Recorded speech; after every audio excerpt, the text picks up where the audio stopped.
Hola a todos. Hoy vamos a explicar el concepto de función inversa y vamos a aprender a hacer el cálculo de la función inversa en algunos casos sencillos. Bien, como siempre vamos a construir sobre cosas que ya sabéis. Y una de las cosas más sencillas que sabéis es que la multiplicación y la división son operaciones que, mira tú, son inversas. Fijaos, imaginaos que cogéis un número, yo que sé, el número 5, y le hacemos esta transformación, la multiplicamos por 3 y obtenemos 15. La cuestión básica es, ¿cómo hacemos para recuperar el número 5 original a partir de este 15, que es, bueno, en el lenguaje de funciones es su imagen? Bueno, a poco que penséis, es evidente que dividiendo entre 3 otra vez, ¿no? Obtenemos el 5. ¿Veis lo que ha sucedido? Pasamos del 5 y volvemos al 5. Este proceso además es general, es decir, no tiene por qué ser 5. Si hiciésemos esto con un 8, multiplicamos por 3, obtenemos 24. Para recuperar el 8, lo que hacemos es, lógicamente, dividir entre 3. ¿Veis, no?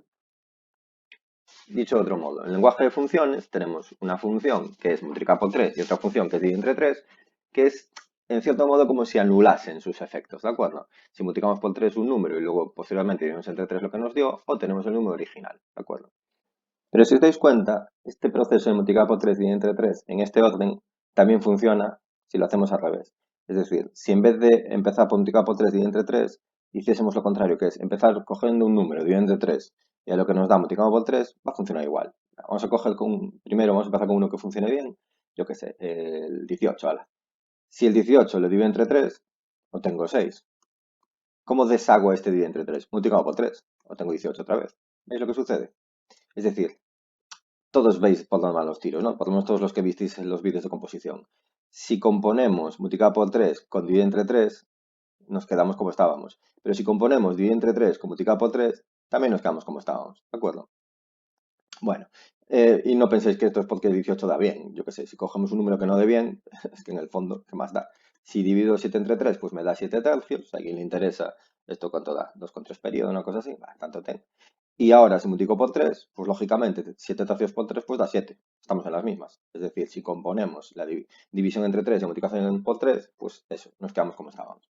Bueno, pues ahora vamos a formalizar esta idea con el lenguaje de funciones. Venga. En el lenguaje de funciones tenemos una función, vamos a empezar con ese multiplicar por 3, ¿no? Una función f de x que es multiplicar por 3, 3x, ¿de acuerdo? Y tenemos otra función, vamos a llamarle g, que es la función divide entre 3. En este contexto no se escriben los dos puntitos, ¿verdad? Bueno, entonces, lo que estoy hablando es de que si compongo f con g, ¿qué sucede? Sucede lo siguiente. Esto es g en f de x, ¿no? ¿Recordáis? F de x es multiplicar por 3 y g de x lo que hace es dividir entre 3. Lo que tengáis dividís entre 3. Entonces coge vuestra variable ahí, la divide entre 3. Y lógicamente da x. ¿Veis lo que sucede? Y del mismo modo, si compongo g con f, resulta que da f en g de x. G de x es dividir entre 3, la x, ¿no? Y f lo que hace es lo que tenga, lo multiplica por 3. Pues 3x partido por 3, multiplicas y divides por lo mismo, pues te quedas en x, ¿de acuerdo? Bueno, para formalizar esto del todo, este concepto, necesitamos ponerle un nombre a la función que lleva x en x, que si os dais cuenta es lo que está pasando. Si compongo f con g, x no varía, y si compongo g con f, x no varía, ¿de acuerdo? Bueno, pues esta función, por razones que se autoexplican, se llama la función identidad. Que x, ¿qué le hace? Nada, lo deja como x, ¿de acuerdo? Entonces estamos diciendo que la función f compuesta con g en x lo que hace es la identidad, bueno, y a veces también se llama id, pongo id para que quede claro, ¿vale? La identidad en x. Y lo mismo si compongo g con f. También da la identidad en x. Si fuese totalmente riguroso tendría que explicitar cuál es el dominio de la función, la identidad de dónde estamos hablando. Aquí, bueno, aquí funciona en todos los números reales, ¿de acuerdo? Pero puede haber más ejemplos que lo hagan un poco más complicado. Bueno, y en general esto se va a decir que f compuesto con g, bueno, no voy a poner este paréntesis solo, es la función identidad. Y lo mismo g compuesto con f, es la función identidad, ¿veis? Esto es que son funciones exactamente iguales. Funciones exactamente iguales son las que tienen exactamente el mismo dominio, la misma imagen y que hacen exactamente lo mismo en todos los números del dominio, ¿de acuerdo? Eso es lo que significa que sean las funciones iguales. Pues f compuesto con g es la identidad. Entonces, en este contexto decimos que g es la función inversa de f, Vale, vamos a escribirlo. Inversa de f. Que esto responde a la idea que tenemos de operaciones inversas. Multiplicar por 3 dividir entre 3 son operaciones inversas, ¿de acuerdo? Y podemos poner más ejemplos, venga. Ejemplos así también, digamos, elementales. Ahora voy a ser poco riguroso, pero vais a ver. Si, por ejemplo, cojo la función raíz de x, digo que soy poco riguroso, pues no me voy a preocupar, porque aquí x, si te das cuenta, tiene que ser 0 o más que 0, ¿no? Tiene que ser un número no negativo, digamos. Bueno, pero todos sabéis ya cuál es la función que invierte lo que hace la raíz de x, ¿verdad? Todos sabéis que eso es la función x cuadrado, ¿verdad? Entonces, siendo poco riguroso, si compongo f con g, un número x, lo que estoy haciendo es g en f de x otra vez. Eso es g en f de x es la raíz, y lo que hace la función g es elevado al cuadrado, pues es coger raíz de x al cuadrado. Y esto como presta hacerlo, ¿verdad? Esto da x. Y lo mismo si compongo g con f. Si compongo g con f, pues esto da f en g de x. Y esto que es f, perdón, en x cuadrado. Y f lo que hace es la raíz cuadrada. La raíz cuadrada de x cuadrado es x. Esto no es muy riguroso porque esto no es cierto. Es cierto que es el valor absoluto de x. Pero como ejemplo os vale perfectamente. Dicho de otro modo, la función elevado al cuadrado es la función inversa de la raíz. O viceversa, la función raíz es la inversa del cuadrado. Para ser rigurosos del todo habría que decir cuál es el dominio y todo eso, ¿de acuerdo? Porque recordar, la función f no va de R en R, digamos totalmente, sino que va de los números positivos, bueno, no negativos, en los números no negativos, ¿de acuerdo? Si dibujáis, vamos a hacer aquí un esbozo, la función raíz en el 0 vale 0 y luego hace una cosa así. Vale, ¿veis? No tiene sentido por aquí debajo, no tiene imagen, ni tiene sentido a la izquierda porque no está en el dominio. Lo podéis hacer en los números reales la raíz de -3, por poner un ejemplo. ¿De acuerdo? Bueno, y más ejemplos de funciones inversas. Yo qué sé, vamos a hacer la función neperiano de x. La función neperiano la definimos como el número al que había que elevar e para obtener otro número, ¿no? Entonces, su inversa es la función e elevado a x, ¿de acuerdo? Es decir, si componemos f con g en x, obtenemos g en f de x. Esta parafernalia hay que hacerla siempre. Esto es g en el neperiano y resulta que es e elevado al neperiano de x, que es x, por definición del neperiano. Y g, si la componemos con f, pues será f en g de x y resulta que g de x es e elevado a x y aquí obtenemos el neperiano de elevado a x. O si hay dudas lo pongo así. ¿Y quién es? Pues de nuevo, x por definición neperiano. Neperiano es, ¿a cuánto hay que elevar e para que te dé este número? Pues lógicamente a x, ¿no? Es bastante evidente. Bien.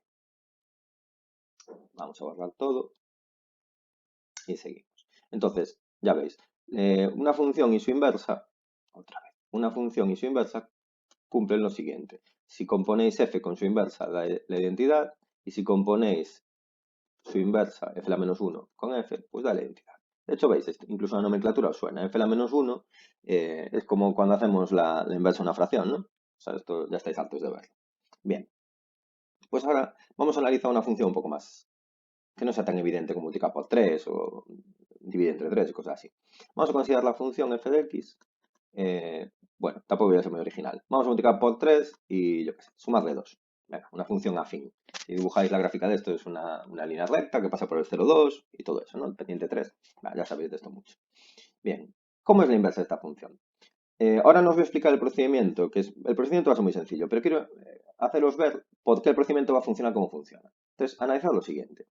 ¿Qué hace esta función, por ejemplo, yo que sé, en el número 5? Pues hace 3 por 5 más 2. Echáis las cuentas, da 15 más 2, que es 17. O sea, lo que estamos haciendo es, en primer lugar, multiplicar por 3 y después sumar 2. En el fondo podríamos ver esta función como composición de 2, la función multiplicar por 3 sumar 2, pero no nos quiero liar con eso.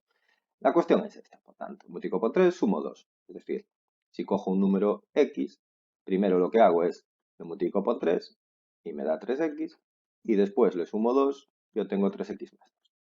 Entonces, igual que pensamos antes, ¿qué habría que hacer para pasar del 17 y recuperar el 5 original?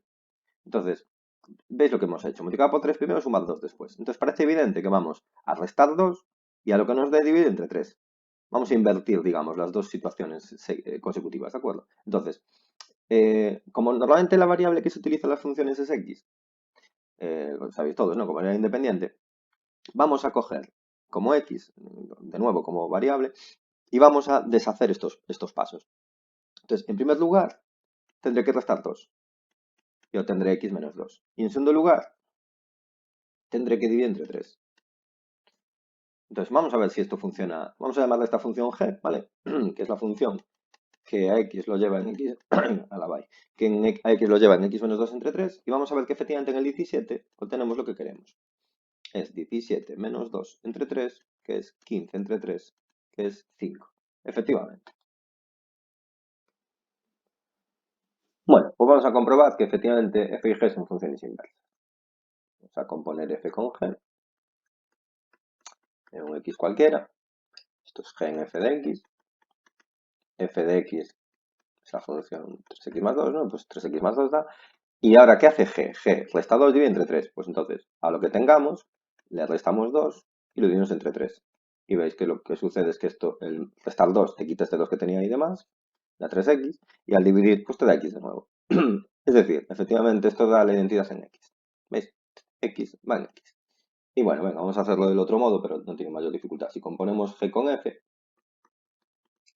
hacemos f en g de x es x menos 2 entre 3, y f lo que hace es, a lo que tengas, lo multiplicas por 3, y luego le sumas 2. Entonces, ¿qué sucede? Al multiplicar 3 y por 3, ¿veis lo que sucede aquí? Da x menos 2, y al sumar de 2, pues da x. De nuevo, la identidad en x. Dicho de otro modo, g es la función inversa de f. Bueno, si queréis también podemos poner que f es la función inversa de g.